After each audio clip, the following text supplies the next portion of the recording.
अभिमन्यु वीरः अभिमन्यु वीर अभिमन्यु महाभारतस्य युद्धम महाभारत का युद्ध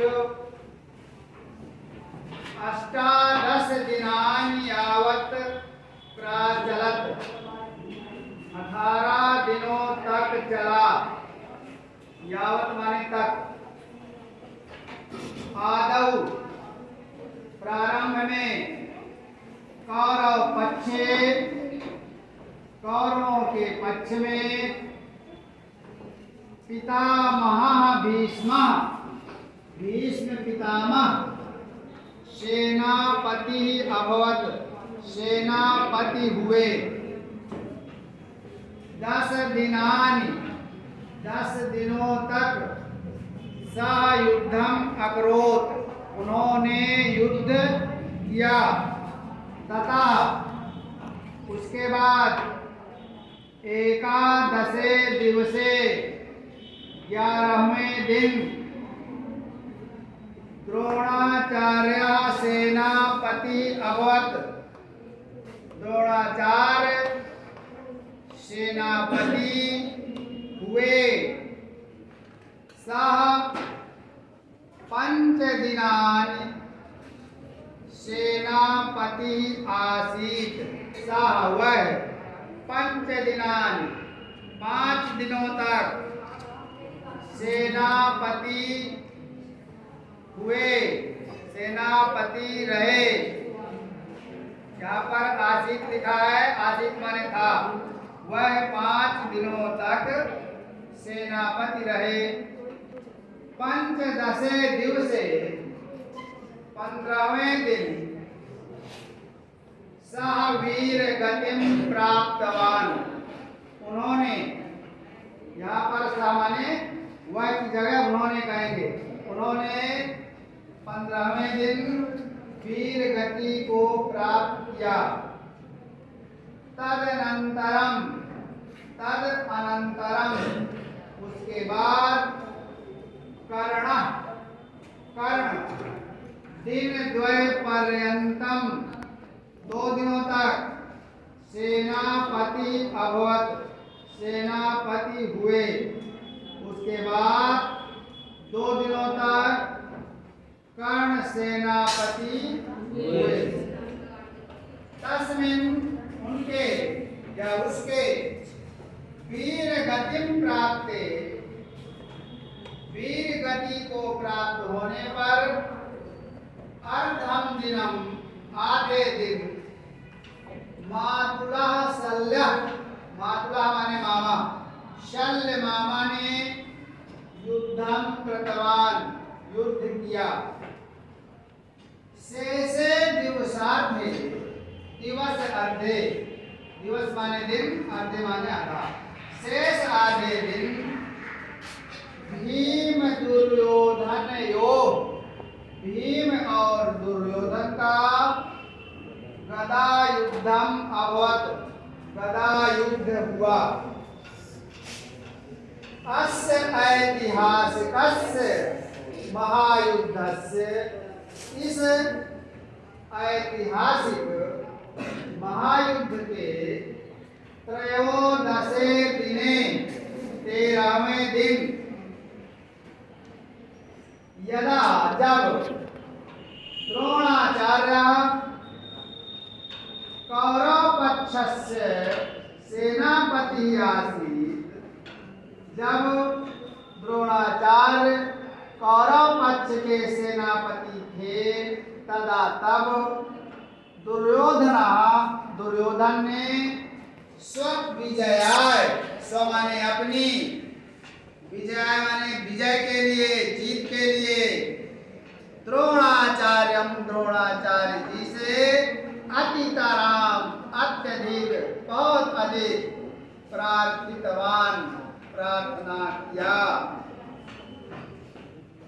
द्रोणाचार्य अकथयत द्रोणाचार्य जी ने कहा यदि अर्जुन युद्धे कदाचित सन्निहिता न भवे कदाचित कभी या किसी कारण से यदि अर्जुन युद्ध में सन्निहित न हो, भाग न ले, सम्मिलित न हो, तदा तब नूनम निश्चित तव जयो भवेत्, तुम्हारी जीत होनी चाहिए, तुम्हारी जीत निश्चित हो जाएगी।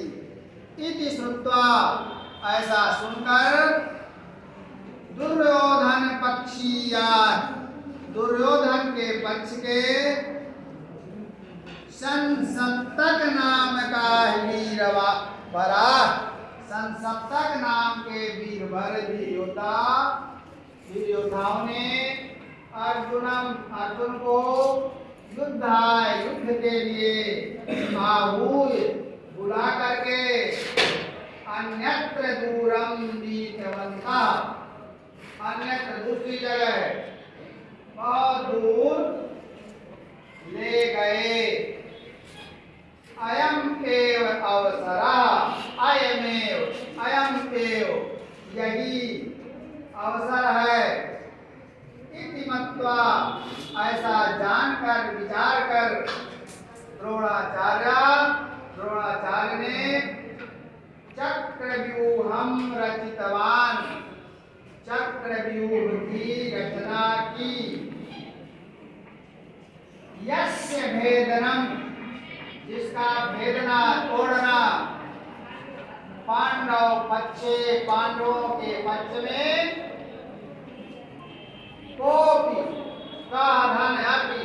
कोई भी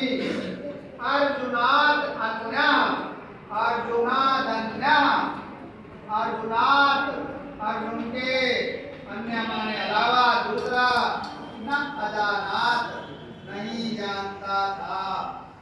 इसका भेदना पांडव पक्ष में अर्जुन के अतिरिक्त कोई नहीं जानता था।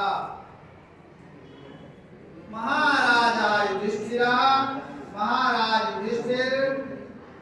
अत्यंतम उद्विग्नो अभवत, महाराज युधिष्ठिर अत्यंतम बहुत अधिक उद्विग्न दुखी अभवत हुए।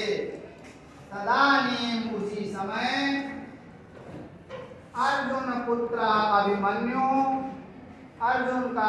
अभिमन्यु युद्ध क्षेत्रम प्रति, युद्ध के मैदान की ओर, प्रतिमाने ओर प्रस्थिता आया।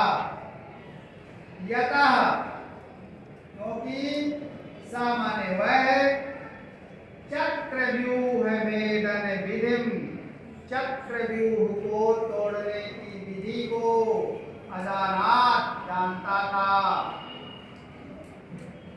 किंतु लेकिन चक्रव्यूह के दरवाजे में, द्वार में स्वपित्रसु पति, अपने पिता के बहन के पति सिंधुराजो जयद्रथा, सिंधुराज जयद्रथ बहन का पति अर्थात उसके पिता के बहन का पति अर्थात फूफा सिंधुराज जयद्रथ, युधिष्ठिर, भीम, सहदेव, नकुलान और उद्धवान। सिंधुराज जयद्रथ ने, उसके फूफा ने युधिष्ठिर, भीम, सहदेव, नकुल इत्यादि को और उद्धवान रोक लिया। अभिमन्यु एकाकी अकेले ही चक्रव्यूह मध्य, चक्रव्यूह के बीच में प्रवेश करके अतीव पराक्रमेण, अतीव माने अत्यधिक पराक्रमेण, बहादुरी से युद्धम कृत्वा, युद्ध कृत्वा माने करके बहून वीरान, बहुत से वीरों को हतवान, मार डाला। धिक्कार है।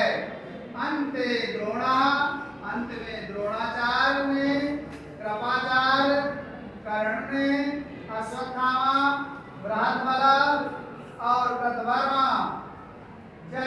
कश्च और जयद्रथ ने सप्त योद्धारा सम्मिल्य 7 योद्धाओं ने मिलकर अभिमन्यु को निशस्त्रम कृत्वा शस्त्र रहित करके एकाकिनम उस अकेले को हतवंता मार डाला। अभिमन्यु वीर गतिम लब्ध्वा अभिमन्यु वीर गति को लब्ध्वा माने प्राप्त कर अमरो अभवत अमर हो गया।